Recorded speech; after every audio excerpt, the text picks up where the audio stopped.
Good morning, students. Today we will explain the SI unit और international system of units. तो देखिए, हमने इससे पहले वाली वीडियो में आपको कुछ मेजरमेंट्स के बारे में बताया था। जो बॉडी पार्ट से मेजरमेंट करते थे ओल्डन डेज में, एंशिएंट टाइम में, तो वो एक्यूरेट नहीं थे और एक्यूरेसी रखने के लिए स्टैंडर्ड यूनिट का यूज किया जाता है, जो एसआई यूनिट या इंटरनेशनल सिस्टम ऑफ यूनिट्स कहते हैं। अब इंटरनेशनल सिस्टम ऑफ यूनिट्स की अवधारणा कहाँ से शुरू हुई, इसके बारे में सबसे पहले जानेंगे। देखिए, जब से जो ट्रांसपोर्ट के मीन्स का इन्वेंशन हुआ है, ट्रांसपोर्ट बने हैं, जब से आने जाने के साधन बने हैं, तो एक कंट्री से दूसरे कंट्री में जो सामान भेजा जाता था उसमें कुछ प्रॉब्लम आई है। सपोज मान के चलिए, जैसे इंडिया से दूसरे कंट्री में सामान भेजा जाता था इंडिया से, तो इंडिया के जो पीपल थे वो उनके बॉडी पार्ट्स से नाप करके भेजते थे, अपने बॉडी पार्ट से, जैसे क्यूबिट में, हैंड स्पॉन में या आर्म लेंथ में, इस तरीके से नाप कर भेजते थे। लेकिन दूसरे कंट्री में जाने के बाद उसी सामान को जब वहाँ के पीपल नापते थे, वहाँ के लोग नापते थे, तो वो एक्यूरेट नहीं होता था। सामान की जो क्वांटिटी थी वो एक्यूरेट नहीं आती थी, क्योंकि सभी के बॉडी पार्ट्स, जो पीपल थे, सबके बॉडी पार्ट्स आप जानते हैं सबके अलग अलग होते हैं, डिफरेंट होते हैं, सेम नहीं होते हैं, इक्वल नहीं है। तो वो जो क्वांटिटी थी कैसी थी, वो डिफरेंट आती थी। और वहाँ पर लेन देन में जो दूसरे कंट्री से लेन देन करते थे उसमें बहुत बड़ी प्रॉब्लम खड़ी हो गई। अब जैसे सपोज एग्जांपल दे रहे हैं हम, जैसे यहाँ से क्लॉथ एक्सपोर्ट किया यहाँ से, अब 1000 मीटर, 1000 क्यूबिट। अब क्यूबिट कौन सी नाप होती है हमारी? From middle finger, tip of middle finger to elbow. तो ये कोई फिक्स क्वांटिटी नहीं है नाप की, ये तो एक प्राइवेट वैसे पार्ट है, बॉडी पार्ट से नाप करके भेज दिया क्यूबिट। लेकिन अब सपोज मानिए अनदर कंट्री में, दूसरे कंट्री में जाने के बाद वो 900 क्यूबिट हुई, तो वहाँ पर जो इसका चार्ज होता था, रुपीज़ जो मिलते थे, रुपीज़ इसकी कीमत होती थी, कॉस्ट, उसमें बड़ी प्रॉब्लम आ गई, क्योंकि यहाँ पर 1000 क्यूबिट और यहाँ पर 900 क्यूबिट हो गया वहाँ पर दूसरे कंट्री में जा करके। तो ऐसी प्रॉब्लम की वजह से, इसी तरीके से वेट में भी प्रॉब्लम आ गई। जो वेट, जैसे यहाँ से पहले स्टोन से ही वेट करते थे, जैसे कहीं पर 1000 स्टोन और दूसरे कंट्री में जा करके 12,000 स्टोन हो गया, तो वहाँ पर बड़ी प्रॉब्लम आ गई यहाँ पर इस तरीके से। ठीक है ना, वेट में भी और लेंथ में भी और टाइम में भी बहुत बड़ी प्रॉब्लम थी, सभी के टाइम अलग अलग थे। तो इन सभी की प्रॉब्लम को ध्यान में रखते हुए एक 1960 में सभी कंट्रीज़ की एक मीटिंग हुई, जो साइंटिस्ट थे सभी कंट्रीज़ के, वर्ल्ड के, उनकी एक मीटिंग हुई फ्रांस में 1960 में।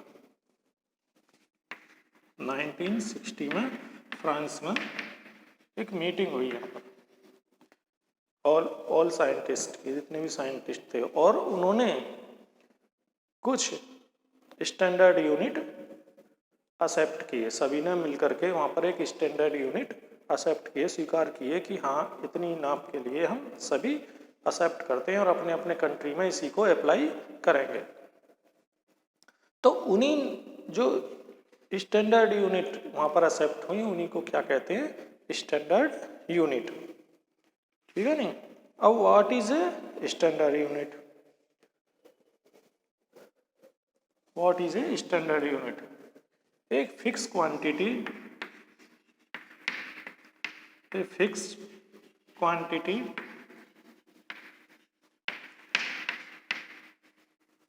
that is used as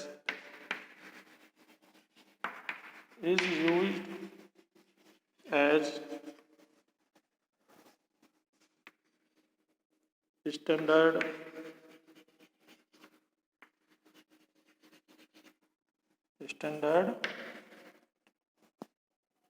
unit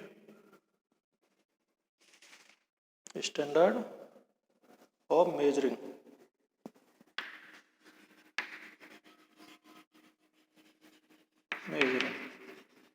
is called standard unit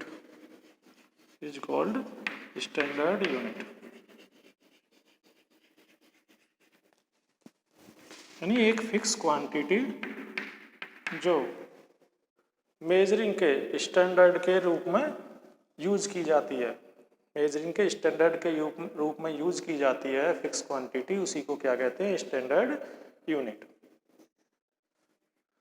अब देखिए जो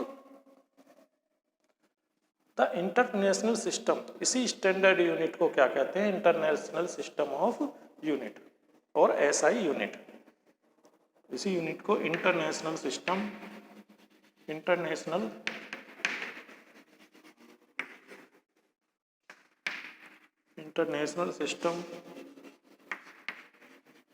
ऑफ यूनिट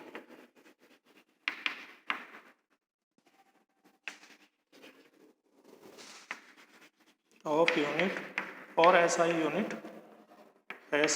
कहते हैं।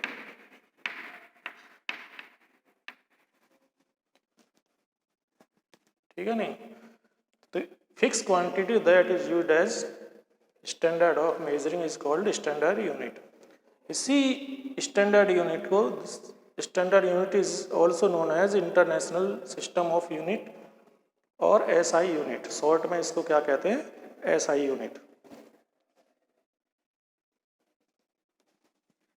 अब देखिए एसआई यूनिट में, in SI unit length is measured in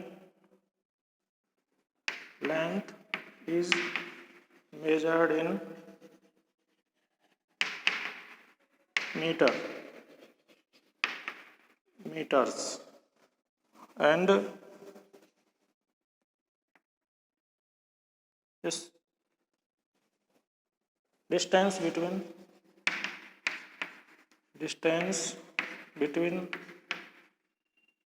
two cities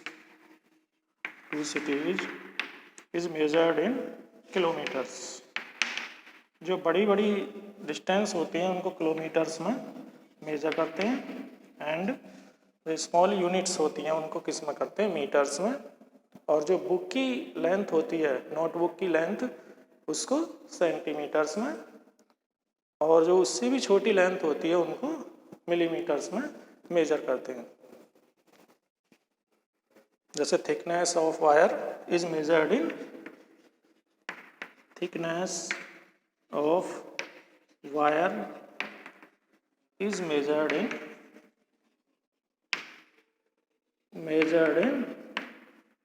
millimetres, और मिलीमीटर्स का जो यूनिट होता है mm, शॉर्ट में लिख देते हैं मिलीमीटर्स। अब unit of length,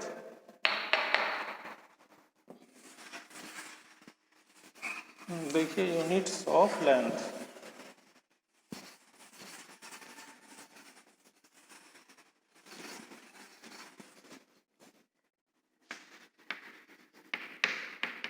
units of length,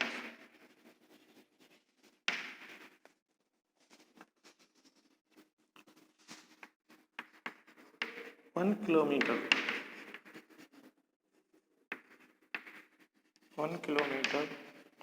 is equal to 1000 meters। 1 meter is equal to 10 decimeter।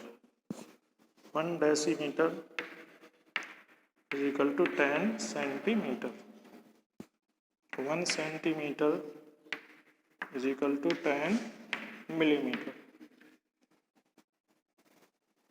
और हम इस तरीके से भी रिप्रेजेंट कर सकते हैं, 1 kilometre 1000 meters is equal to 100 multiply 1000 centimeters equal to 1000 multiply 1000 millimetres, इस तरीके से भी रिप्रेजेंट कर सकते हैं। 1 kilometre is equal to 1000 metres और 1 metre is equal to 100 centimetre होते हैं। We know that very well. 1 metre is equal to 100 centimetre. तो इसलिए 1000 metres is equal to 100 multiply 1000 centimetres. And we know that 1 centimetre is equal to 10 millimetre और 1 metre is equal to 1000 millimetre. तो 1000 multiply 1000 millimetre, 1 kilometre is equal to, okay. तो इस तरीके से भी हम इसको रिप्रेजेंट कर सकते हैं।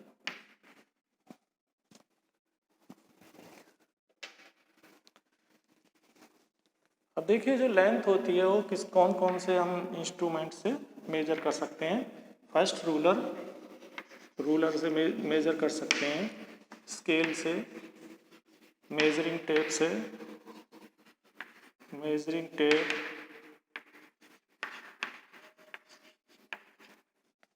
इनसे हम लेंथ को मेजर कर सकते हैं। और किससे कर सकते हैं? मीटर रॉड से, मीटर रॉड, इनसे हम क्या कर सकते हैं? लेंथ को मेजर कर सकते हैं। देखिए इनमें अलग अलग यूज होते हैं, जैसे डिफरेंट टाइप की लेंथ है, जो ज़्यादा बड़ी डिस्टेंस है उनको हम उससे करते हैं, ठीक है ना। मेजरिंग टेप से करते हैं, जो कर्व्ड वाली लेंथ होती है उन्हें मेजरिंग टेप से करते हैं। जो छोटी बुक की लेंथ होती है, डोर की लेंथ होती है, उन्हें किससे करते हैं? मीटर रॉड से कर सकते हैं।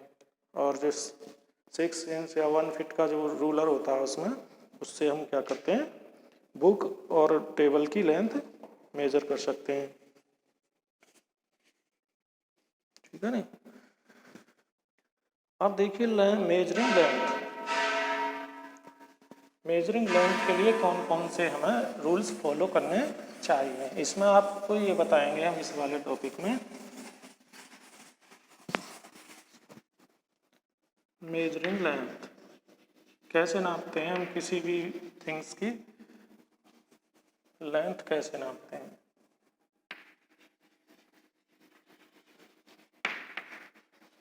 मेजरिंग लेंथ, कुछ चीज़ों का हमें ध्यान रखना चाहिए लेंथ मेजरिंग करते टाइम। फर्स्ट इज मेजरमेंट के सूटेबल यूनिट्स को ही चूज करना चाहिए। मेजरमेंट के जो सूटेबल यूनिट्स होते हैं,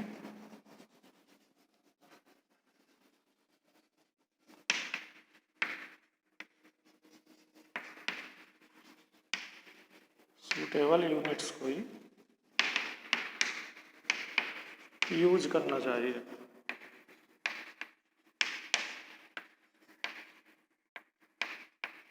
ठीक है ना। कैसे? यानी मेजरमेंट के जो सूटेबल यूनिट्स हैं उनको यूज करना चाहिए। अब आप सपोज मान लीजिए आप किसी बुक की लेंथ नाप रहे हैं, आप बुक की लेंथ, तो आप इसको किलोमीटर में नापेंगे? बताइए, किलोमीटर्स में देखेंगे इसको लेंथ को? नहीं, इसको हम सेंटीमीटर्स में नाप सकते हैं। तो इसकी जो सूटेबल यूनिट है क्या हो सकती है? सेंटीमीटर, ठीक है ना। अब सपोज डिस्टेंस है, कहें कि डिस्टेंस बिटवीन 2 सिटीज या डिस्टेंस है, डिस्टेंस को हम किस में नाप सकते हैं? मिलीमीटर्स में नाप सकते हैं। सूटेबल यूनिट है मिलीमीटर? नहीं, it is not suitable unit. The kilometre is suitable unit to measure the distance of 2 cities, between 2 cities, kilometre. हम इसको किलोमीटर्स में नाप सकते हैं डिस्टेंस को। तो हमें सबसे पहले ये ध्यान रखना है कि मेजरमेंट के जो सूटेबल यूनिट्स हैं उनका ही हमें यूज करना चाहिए। सेकंड, नंबर के बाद यूनिट भी लिखना चाहिए। नंबर के बाद, जो मेजरमेंट के 2 पार्ट्स होते हैं, नंबर के बाद यूनिट भी लिखना चाहिए।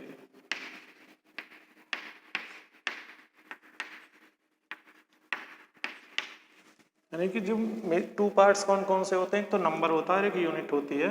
जैसे हमने लिख दिया यहाँ से स्याना से गढ़मुक्तेश्वर की जो डिस्टेंस है बीच की, between Syana to Garhmukteshwar 20 kilometres है, तो हमने खाली 20 लिख दिया यहाँ पर।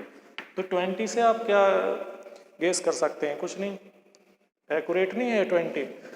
जब आप 20 डिस्टेंस की जो डिस्टेंस को हम किलोमीटर्स में यानी कि इसकी यूनिट लिखते हैं, तब हमें पता लगता है कि ये डिस्टेंस है बिटवीन स्याना टू गढ़मुक्तेश्वर।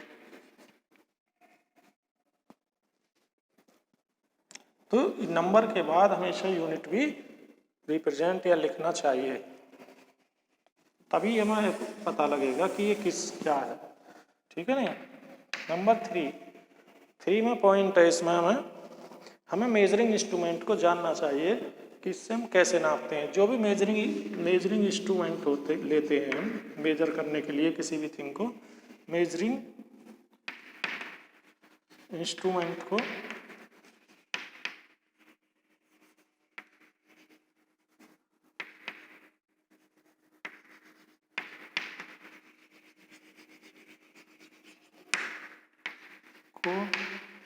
जानना चाहिए।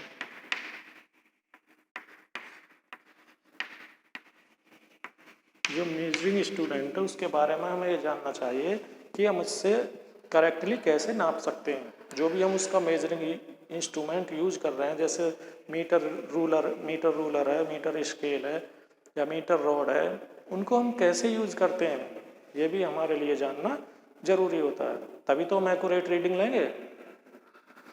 अब नंबर 4 है, हमेशा 3 मेजरमेंट लेने चाहिए, हमेशा 3, ऑलवेज 3 मेजरमेंट्स लेने चाहिए, 3 रीडिंग लेनी चाहिए। रीडिंग जो मेजरमेंट से रीडिंग आती हैं वो 3 लेनी चाहिए।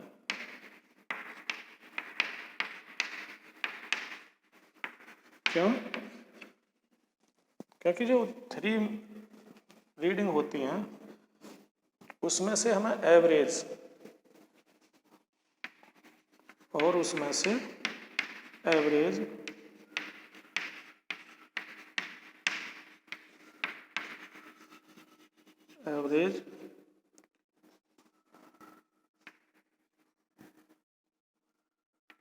रीडिंग नोट करनी चाहिए।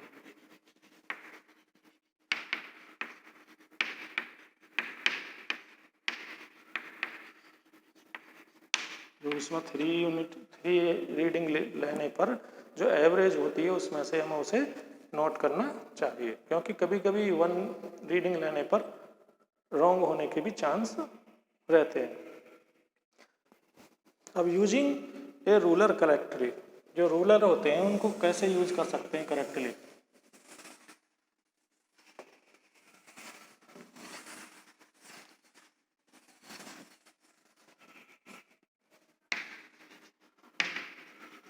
यूजिंग ए रूलर करेक्टली, यानी कैसे करेक्ट यूज कर सकते हैं हम रूलर को। फर्स्ट इसमें सबसे फर्स्ट है placement of ruler, placement of ruler,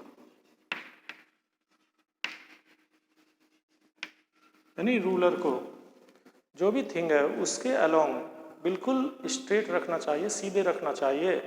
यदि वो इधर उधर रखते हैं आप उसको स्ट्रेट रखना चाहिए। प्लेस जहाँ पे भी आप किसी थिंग को लेंथ नापते हैं, किसी थिंग की लेंथ नापते हैं, तो रूलर को बिल्कुल स्ट्रेट उसके अलोंग रखना चाहिए। ठीक है नहीं। अब सेकंड है position of eye, position of eye, जो आई की पोजीशन होती है उसको बिल्कुल exactly above the point, above the point रखना चाहिए। जो पॉइंट है रीडिंग लेने का उसके एग्जैक्टली अबव रखना चाहिए, ऊपर रखना चाहिए। यदि तिरछी रखते हैं आप साइड में तो उसकी एक्यूरेट रीडिंग में कुछ प्रॉब्लम हो सकती है लेने में। Yes. Number 3, worn out ends, worn out ends, जो एंड्स होते हैं कभी कभी क्या होते हैं, रूलर के एंड्स टूट जाते हैं। जैसे रूलर है, यहाँ पर रूलर के एंड्स टूट जाते हैं और ये यहाँ पर क्या होगा, यहाँ 1 से शुरू हुआ, 0 यहाँ से एंड खत्म होगा इसका, 1 2 3 4। तो इस तरीके से हम जो कोई भी मेजर करेंगे, जैसे हम पेंसिल की मेजर करते हैं तो 1 से स्टार्ट करेंगे इस तरीके से। ओके, जो कंप्लीट पॉइंट है उससे स्टार्ट करेंगे, जो वॉर्न वाला एंड है उसको हम छोड़ देंगे।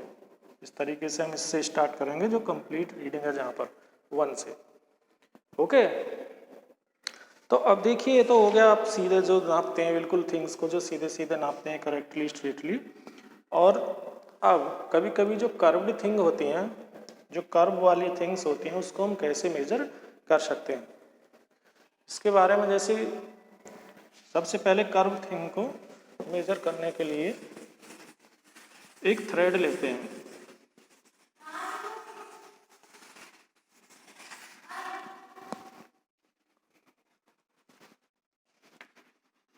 measuring length of a curved thing, length of a curved thing, curved thing को हम कैसे नाप सकते हैं। जैसे वेस्ट है हमारी, कमर है, कमर की जो हमारी वो है, पूरा कैसे मेजर कर सकते हैं वेस्ट को हम अपने को, मीटर रॉड से या स्केल से, इनसे तो होगी नहीं। तो हम क्या करेंगे, मेजरिंग टेप से इसको मेजर कर सकते हैं या मेजरिंग थ्रेड से भी कर सकते हैं। तो थ्रेड लेकर के इसको हम क्या करते हैं, एक जैसे ये होता है डिवाइडर, इसको हम रूलर पर रख करके 5.5 सेंटीमीटर के इस पर वो कर लेते हैं। तो 1 एंड से स्टार्ट करते हैं और 0.5 इसकी दोनों जो लेग्स हैं इनको खोल लेते हैं। 0.5 के इस पर निशान इस तरीके से लगा करके आगे इस तरीके से मेजर करते रहते हैं इस तरीके से, और इन्हें बाद में हम काउंट कर लेते हैं इस तरीके से, मेजर करके इस तरीके से घुमा के ऐसे भी नाप सकते हैं। ठीक है ना, इस तरीके से भी हम इसे काउंट कर लेते हैं। तो जो कर्व थिंग्स होती हैं उसको हम एक थ्रेड के द्वारा मेजर कर सकते हैं, थ्रेड की हेल्प से नाप सकते हैं। ठीक है नहीं, तो इसको बाद में हम कैलकुलेट कर लेते हैं, जितने भी इसके पॉइंट्स आते हैं उसको मल्टीप्लाई कर देते हैं। 0.05 मल्टीप्लाई, जैसे 20 आ गए तो क्या हो गया इसमें 10 सेंटीमीटर। ठीक है ना, जैसे 20 पार्ट्स आ गए इसके तो कितना हो गया 10 सेंटीमीटर, क्योंकि हमारा डिवाइडर की जो लेग्स थी उनके बीच की जो डिस्टेंस थी वो 0.5 सेंटीमीटर थी इसमें। ठीक है नहीं, तो उसको हम 0.05 से जितने पार्ट्स होते हैं इसके, जितने भी डिवाइड होते हैं ये आते हैं पार्ट्स, उनको हम इसमें मल्टीप्लाई करके इसकी एक्यूरेट रीडिंग नोट कर लेते हैं।